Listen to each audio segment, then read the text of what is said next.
Hello students, good morning. आप सभी लोगों को हम सब लोग बीए फर्स्ट ईयर संस्कृत के दृश्य एवं श्रव्य काव्य के अंतर्गत स्वप्न वासव दत्तम का अध्ययन कर रहे हैं। छठाई अंक में हम लोग पहुंच गए हैं और आज इस अंक की समाप्ति है। अभी तक हम लोगों ने पढ़ा कि उनका विवाह हो गया है पद्मावती का और उदयन का। अब इन तीनों का सुखांत मिलन है इस नाटक के अंत में। इसी को आगे बढ़ाते हुए कि इस अंक में क्या है उसके विषय में अब हम लोग पढ़ेंगे। अहम 8th श्लोक। अहम अवजितः पूर्व तावत् सुतैः सह लालितो दृढम् अपहृता कन्या भूयो मया न च रक्षिता निधनम् अपि च श्रुत्वा तस्या तथैव मयि स्वता ननु यदुचितान् वत्सान् प्राप्तुं नृपो अत्र ही कारणम्। 8th श्लोक में वो कहते हैं कि पहले तो मेरा इसके द्वारा अपहरण कर लिया गया, इसकी फिर मैं रक्षा नहीं कर पाया।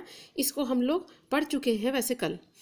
पहले पूर्वम तावत अहम अवजितः, पहले मैंने इसका अपहरण कर लिया, इसको जीत लिया और पुत्रों के साथ लालिता स्नेह पूर्वक पाली गई इस कन्या का अपहरिता, मैंने अपहरण कर लिया, इसको जीत। पहले तो वो कहते हैं हमने जीत लिया, मतलब इसको अपने वश में कर लिया प्रेम के कारण, फिर उसके बाद अपहरण कर लिया। भूया च न रक्षिता, और फिर बाद में मैं इसकी रक्षा नहीं कर पाया।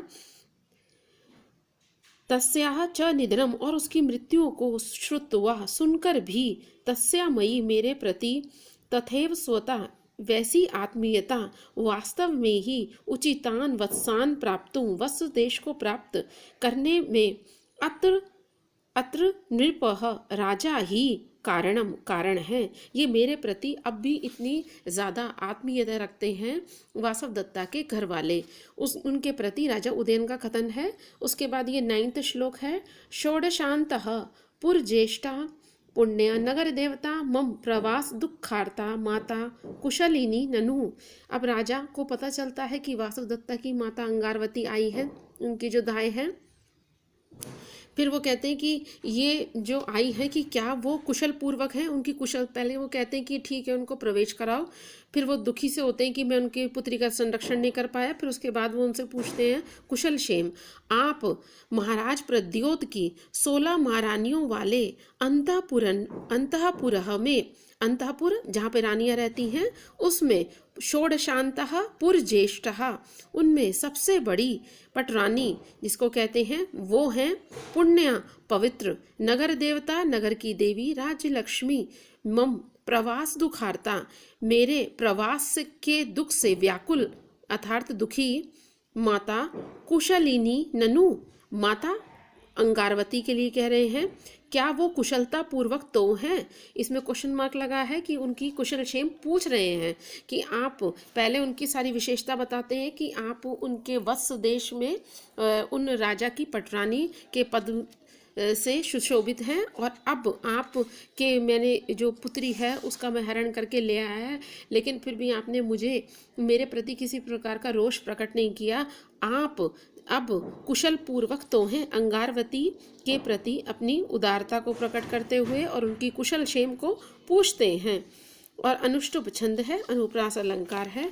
इसके बाद जो 10th श्लोक है अगला, वो जो श्लोक है ये अपने आप में इम्पॉर्टेंट है, क्योंकि इसमें एक संसार के एक वास्तविक सत्य को उद्घाटित किया है।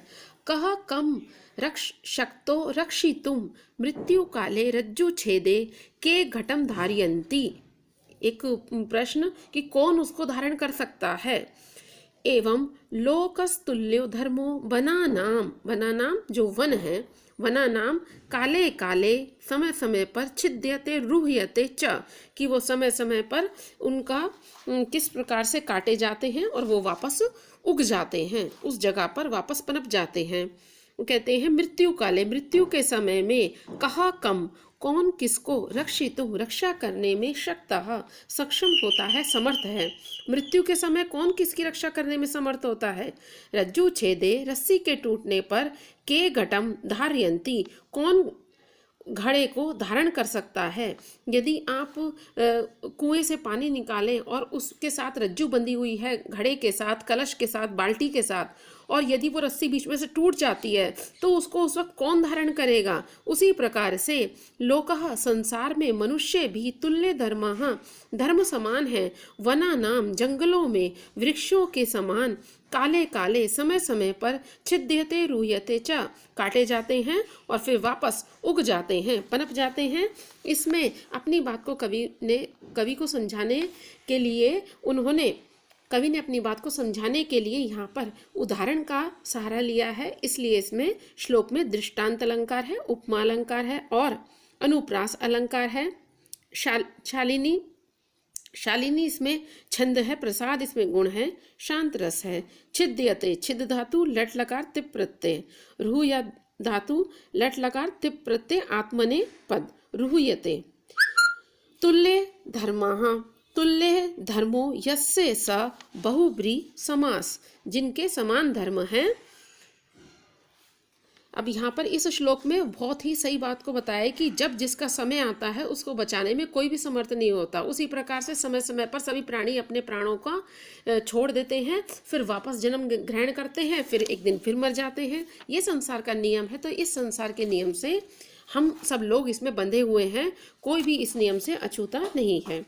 उसके बाद 11वें श्लोक में राजा कहते हैं आर्य म एवं महासेनस्य दुहिता शिष्या देवी च मे प्रिया कथम सा न मया शक्या स्मृतुम देहांतर एष्वपि।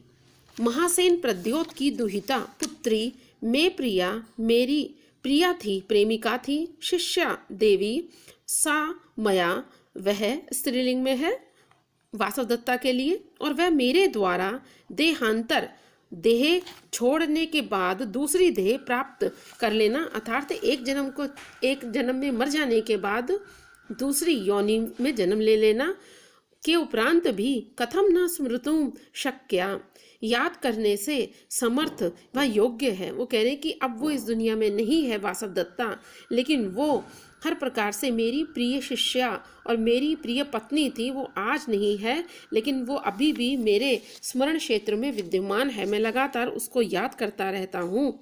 पति के लिए पत्नी के अनेक रूप होते हैं, वही प्रिया, सखी, शिष्या, कनता, माता सभी प्रकार की विशेषताओं से युक्त होती है। इसके लिए उसके लिए अलग अलग संबोधन दिए जाते हैं। उसकी विशेषताओं के कारण भवभूति ने भी ऐसा ही वर्णन अपने नाटक में किया था। उसी प्रकार से यहाँ पर महाकवि भास ने भी उसके लिए अलग अलग संबोधन दिए हैं, शिष्या, प्रिया, क्योंकि हर प्रकार से वो उनको अपने वशीभूत करती थी, उनको वो हर प्रकार से पसंद थी, हमेशा उसको याद करते रहते हैं। उसके जाने के बाद भी स्मरण अलंकार है, अर्थापत्ति अलंकार है। उसके बाद अगला श्लोक जो हम देखते हैं वो है 12वां श्लोक। वाक्यमेतत् प्रियतरम राज्य लाभ शतात् अपि अपरार्धेषु अपि स्नेहो यद अस्मासु न विस्मृताः। राजा कहते हैं उसके बाद, अब राजा जो हैं वो उसके विषय में क्या कह रहे हैं कि एतत् वाक्यम, ये वचन, राज्य लाभ शतात् अपि, सैकड़ों लाभों, राज्य के लाभों से भी प्रियतरम, बहुत ज्यादा प्रिय हैं, यत, जो, अपराधेषु अपि, अपराधी होने पर भी, अस्मासु, हम पर, स्नेह न विस्मृतः, स्नेह को नहीं बुलाया। वो कहते हैं कि ये लोग कितने धन्य हैं, ये लोग कितने महान हैं, जो कि इतना कुछ हो जाने के बाद भी, आज इनकी पुत्री जिंदा नहीं है, दुनिया में नहीं है, उसके बाद भी ये लोग मुझे ऐसा सम्मान देते हैं। ये लोग वास्तव में हर प्रकार से, ये जो लोग हैं ये आर्या के ही समान हैं। ऐसा लगता है कि ये मानो एक बहुत ही विशेषताओं वाला कुल है। अति स्निग्ध अनुरूपम च अभिहितम तत्र भवत्या। वो कहते हैं सही बात है, ये जो सारी विशेषताएं हैं वो उनके कुल के अनुरूप ही उनको प्राप्त हुई थी, कि वो आज भी वो चाहे तो मुझे बहुत बुरा भला बोल सकते हैं, लेकिन उनकी वाक्यों में, उनकी बातों में, उनकी आंखों में अभी भी मुझे अपने लिए स्नेह दिखाई देता है। राजा पूरी तरह से आश्वस्त है। राजा उदयन। अनुप्रास अलंकार है। प्राचीन काल में बिना अग्नि से विवाह करके भी अन्यान्य प्रकार से विवाह हो जाता था। उसी प्रकार से हम देखते हैं एक चित्र विवाह का भी संकेत है कि एक चित्र में उसको बनाकर और उसके साथ फेरे लेने का, इस प्रकार से ऐसे हम अंश भी हमको देखने को मिलते हैं। अब हम पढ़ेंगे 14th श्लोक। इस 14th श्लोक में महाकवि भास बताना चाहते हैं कि रूप की समानता संसार में देखी जाती है। कहने का मतलब एक ही रूप आकार के लोग हम इस लोक में हमको देखने को मिल जाते हैं। उसी रूप की सादृश्यता वाले, बिल्कुल एकदम हूबहू होंगे ये तो नहीं कह सकते, परंतु सादृश्यता समानता वाले, रूप की समानता वाले लोग संसार में देखे जाते हैं। तो ये बात किस संदर्भ में कहते हैं? वो कहते हैं चित्र को देखकर कि चित्र तो बिल्कुल ऐसा है, यही तो है वासवदत्ता, राजा सोचता है। परंतु वो कहते हैं कि नहीं, अब तो वो कहाँ है, क्योंकि रूप की समानता संसार में देखी जाती है। राजा कहते हैं यदि विप्रस्य भगिनी वक्तम अन्य भविष्यति परस्पर आगता लोके दृश्यते रूप तुल्यता।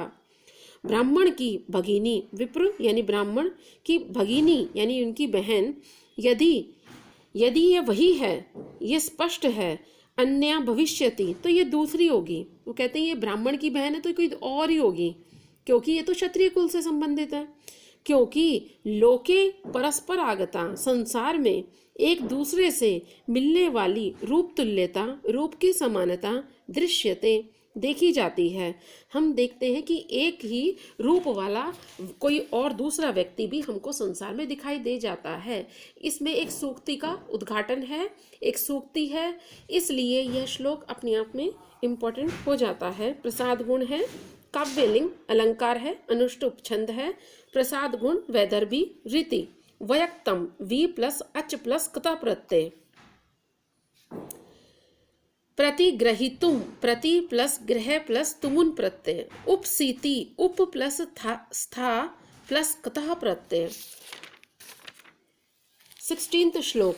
योगेंद्रायण कहते हैं भो राजन भारता नाम कुले जातो, भारता नाम कुले जातो, विनीतो ज्ञान वन शुचि तन अर्हसि बलाद उद्धर्तुम राजधर्मस्य देशिकाः। उसी प्रकार से किन्नु सत्यम इदम स्वप्नः सा भूयो दृश्यते मया अनया अपि अहम एव आहम दृष्टया वंचित तदा। अब ये दो जो श्लोक हैं, पहले वाला जो श्लोक है वो तो योगेंद्रायण, दूसरे वाला श्लोक जो है वो राजा कहते हैं। पहले वाला जो श्लोक है जिसमें योगेंद्रायण कहते हैं वो कहते हैं भरता नाम, भरतवंशियों के कुल में जाता उत्पन्न हुए, विनय से युक्त, ज्ञानवान, ज्ञान से युक्त, शुचि पवित्र आचरण वाले, राजधर्म से राजधर्म के, देशिका प्रवर्तक उसको आगे बढ़ाने वाले तुम हो, तत् इसलिए बलात् हरतुम मतलब जबरदस्ती या बलपूर्वक, हरतुम ग्रहण करने में, न अर्हसी उचित नहीं हो, क्योंकि आप भरतवंशियों के कुल में उत्पन्न हुए हो, विनीत हो, ज्ञान से युक्त हो, पवित्र हो, राजधर्म के प्रवर्तक हो, इसलिए बलपूर्वक आपको किसी भी प्रकार से ग्रहण करने में योग्य नहीं हो, उचित नहीं है कि आपको कोई भी चीज आपसे जबरदस्ती ग्रहण करवाई जाए। उसके बाद ये 17th जो श्लोक है इसमें वो कहते हैं इदम किम्नु सत्यम, क्या यह सत्य है, किम्नु स्वप्नः, क्या यह सपना है, सा कौन, वासवदत्ता, कि वो उनके सामने अब मौजूद है, कि उनको लग रहा है कि पहले जब उन्होंने 5वें अंक में देखा था कि वासवदत्ता सपने में दिखाई दी थी उनको, लेकिन उनको लग रहा था कि सचमुच में जिंदा है। अब उनको वास्तव में जब उसको देखा तो उसको वो कहते हैं कि ये सत्य है या वास्तव में मेरा स्वप्न है। सामया कि वह वासवदत्ता मेरे द्वारा भूया दृश्यते फिर देखी गई है, और अहम तदा मैं तब एवं एव इसी प्रकार ही दृष्टवा देखी गई, अन्या इसके द्वारा ठगा गया था। मेरे द्वारा ये पहले भी देखी गई थी, तब मैं लेकिन ठगा गया था। मैं इतना बेवकूफ़ बना, मुझे लगा कि मैंने सचमुच में इसको देखा है, लेकिन वो सच नहीं था, वो वास्तविकता नहीं थी, वो केवल मेरे मन का वहम था। कहीं ये भी मेरे मन का वहम तो नहीं है? तो राजा इस प्रकार से सोच रहे हैं कि यह सचमुच में यौगन अरे यह योगेंद्रायण है और ये महासेन की पुत्री वासवदत्ता।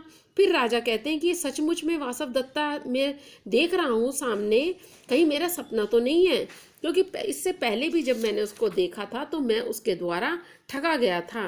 राजा को यकीन नहीं हो रहा और तीनों जब आपस में लास्ट में मिलते हैं, पद्मावती, वासवदत्ता और उदयन, और इस नाटक का सुखांत अंत होता है और तीनों मिलकर रहते हैं। और इस प्रकार से यह जो नाटक है महाकवि भास की अलौकिक कृति के रूप में आप लोगों ने पढ़ा और देखा, समझा इसको, और ये हमेशा याद किया जाता है। एक बहुत ही सुंदर नाटक है।